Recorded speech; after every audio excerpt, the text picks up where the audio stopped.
আসসালামু আলাইকুম। টপিক: প্রাচীন যুগে বাংলা।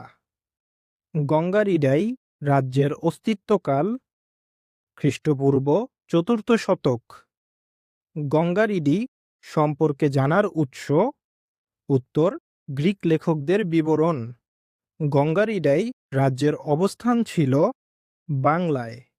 গঙ্গারিডাই রাজ্যের অস্তিত্বকালে গ্রিক সেনাপতি ছিলেন আলেকজান্ডার।